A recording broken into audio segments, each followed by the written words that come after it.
Hello and welcome to another episode of A Coffee with Chris, the social media show that helps you create impact. As always, brought to you in association with our amazing charity partners, Big C, who help local people affected by cancer, and Blue Bear Coffee, replacing your business's coffee to help children that have experienced human trafficking. Today, I've been sipping a lot already on their 𝗖𝗵𝗿𝗶𝘶 blend, new for April, which is absolutely delicious. I'd highly recommend you get yourself a bag of this from their shop on Tombland if you're based in Norwich. And of course, as always, this show is proudly sponsored by Oliver Hill of Hill Coaching Company, friend of our guest today, Limitless Film and Media, Mindset HR, and Wingfield Consultants. That's the formalities out of the way. Let's get into the conversation today with the guest. I'm so excited to be joined by the founder of Ask Stephen, Stephen Balmer-Walters himself. Ask Stephen,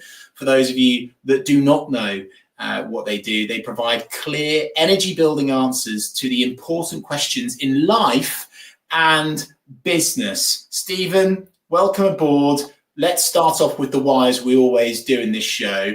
You've worked across so many industries. Why do you think building your personal profile, being your authentic self on social media is essential, no matter what the sector? Hey, hi, Chris, and thank you for having me on. I'm pretty excited to be here. Yeah, the why is always a question, isn't it? It's one of those questions that gets thrown out there. And I think it's not in our psyche, I don't think, promote ourselves and to talk about ourselves. But I always think that the why is crucial because it gives us a platform to be able to start to do things in the way that makes us unique. Many of us, like myself, we've gone through many decades of having a career. And the reality is, within that career, we work within branding. What we're always doing is bigging up the brand, promoting the brand that we work for. And actually, we forget about ourselves. And I probably didn't really fall on this till probably about 25 years ago when I realized, what about me? In myself, I'm a brand. Why aren't I talking about myself? Why aren't I talking about the things that I do? Why aren't I talking about what I do to help people? And it's not until you ask yourself those questions that you then start to reflect and think, actually, I'm a brand within myself. So why don't we do that? And I guess in America, they do it quite seamlessly. They don't mind talking about themselves. They do it quite frequently. Here in England, we sometimes struggle when someone says, so, what do you do? How do you do it? What makes you good? And we kind of freeze and able to do it. And the key thing is we're all our own personal brand.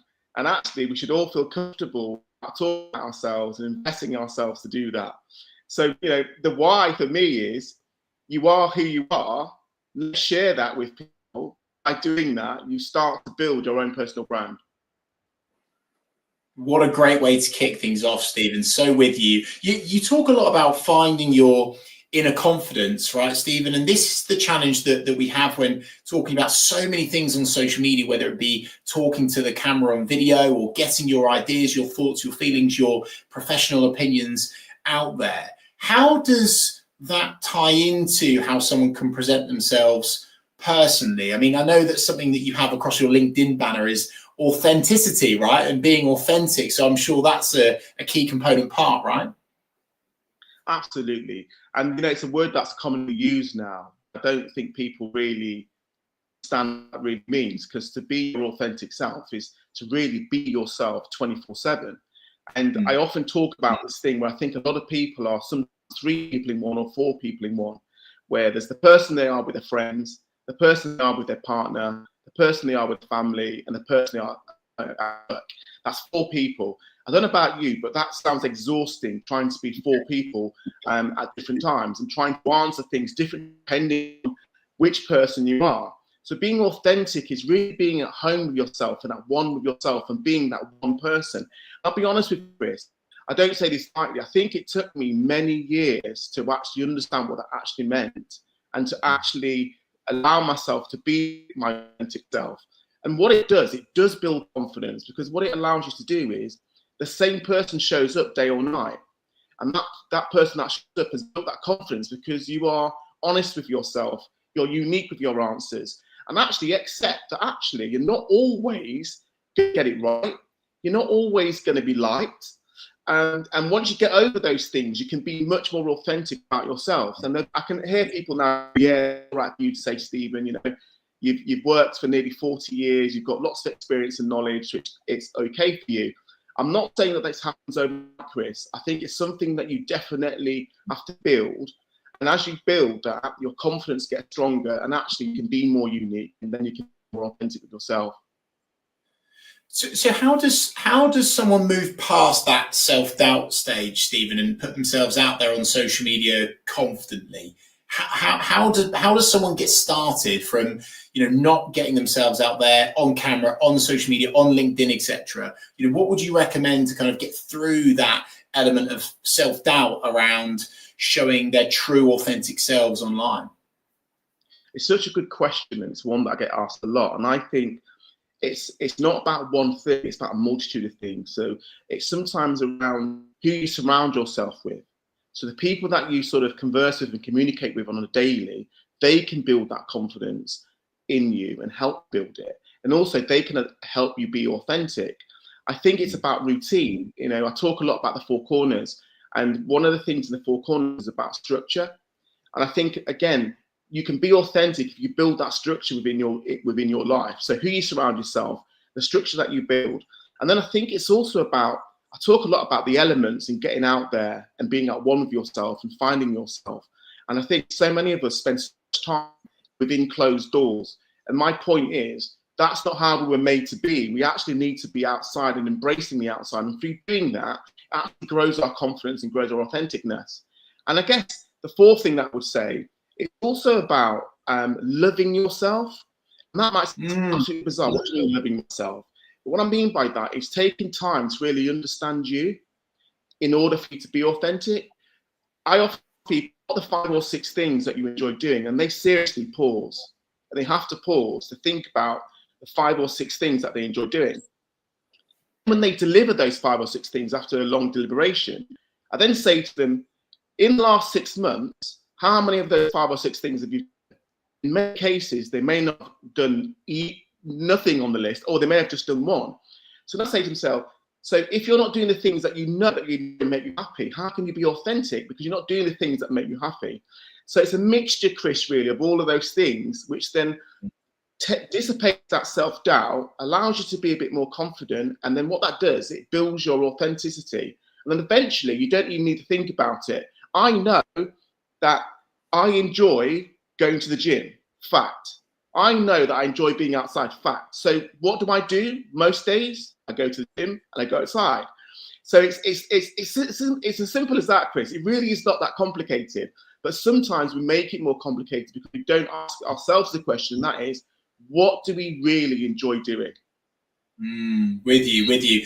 Stephen, let me throw a question grenade at you now, which is emotional intelligence. And what role does emotional intelligence play in terms of how someone presents themselves online? And hey, of course, in person as well.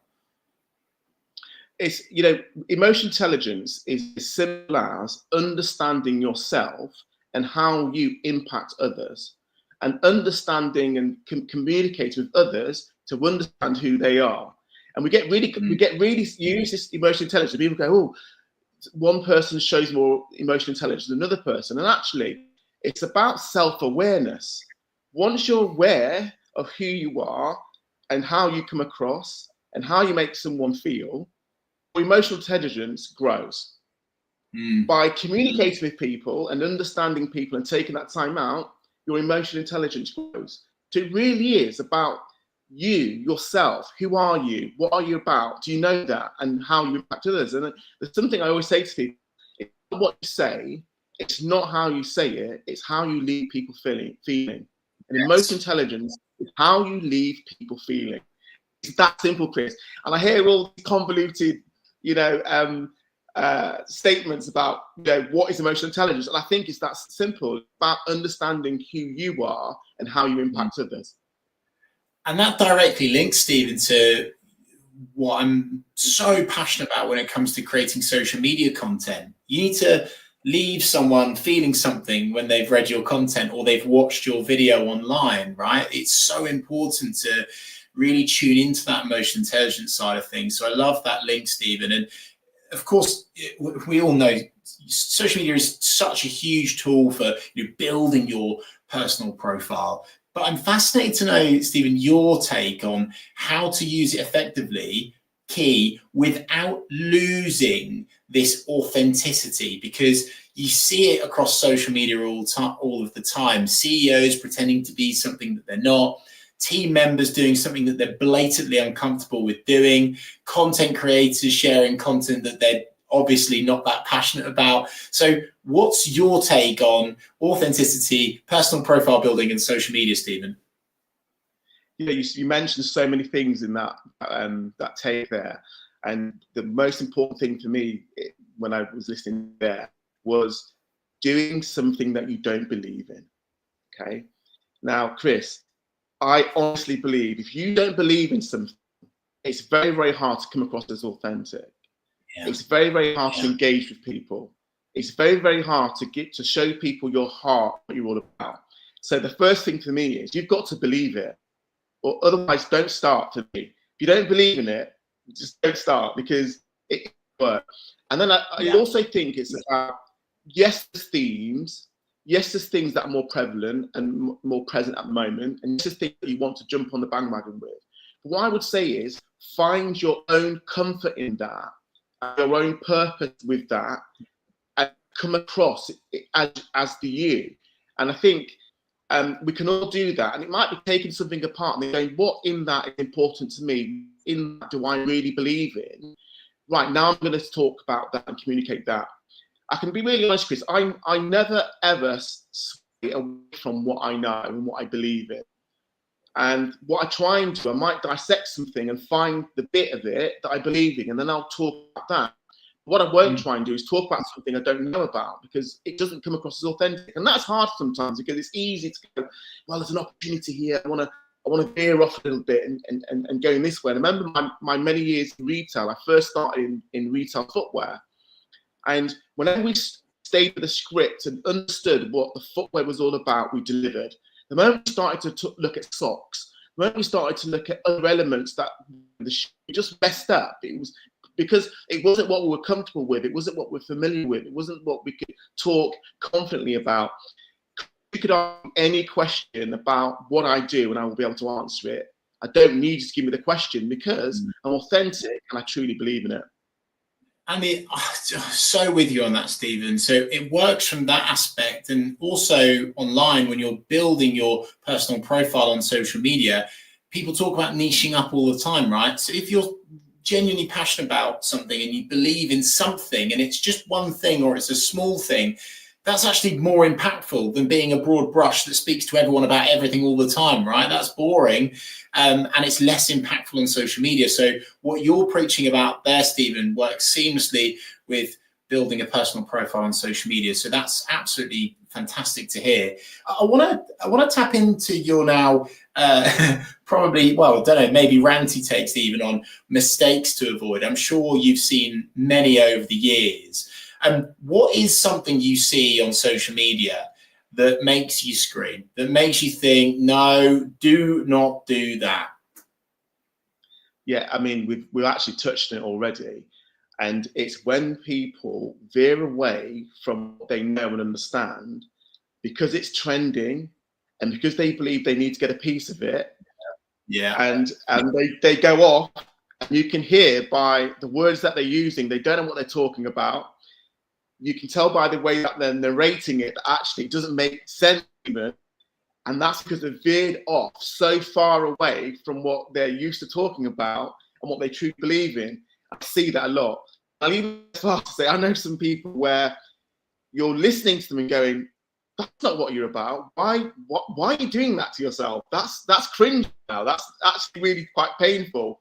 Yeah. And I think as long as you feel passionate about something and you believe in it, then talk about it. Even if what you're talking about might not make sense to everybody, the passion will take you through because you believe in it. I think it's when you veer off, big mistake. And you go out of your comfort zone. And I know we talk a lot about, you've got to get out of your comfort zone to develop and learn more. And I believe that's a point. I also believe you've got to focus on what you do well, because when you focus on what you do well, the way it comes across is positive. I don't always believe in, going after something because, someone says you've got to get better at that. Stick with what you know and work on it. And if you are going to veer away, get your facts straight, go and do some research, go submerge yourself in that for a little while, build your knowledge, and then move over. With you entirely. Stephen, this has been such a good, useful, actionable episode of A Coffee with Chris. Thank you so much for your time today. I really appreciate it. But before I let you leave, you also host a podcast, don't you, with one of our sponsors, Oliver Hill. So talk to us a bit about that. Yeah, thank you so much, Chris. Yeah, so it's the SOS podcast. It's Stephen and Oliver show. And it's a great opportunity for myself as a mentor and Oliver as a coach, really trying to help people. Obviously, SOS is internationally known for help, and we're really there to try and pass some of our knowledge and experience to others. And if they can just take one thing away that helps them be the best version of themselves going forward, that's what it's all about. And this is all about, it's also about investing in yourself. The more you invest in yourself, the more you can self-develop, the more you can progress the things that you want to do. So the SOS show is all about taking those little, I call them nuggets of information that you can run with and help yourself the best version of your life. Folks, go and check it out. It's a brilliant podcast. I watch it myself. I listen to it myself. It's well worth tuning into. Stephen, thank you so much for your time today. I really appreciate it. Likewise, Chris. Always good to share a hot beverage with you. Thank you so much, guys. And I'll see you next week for another episode of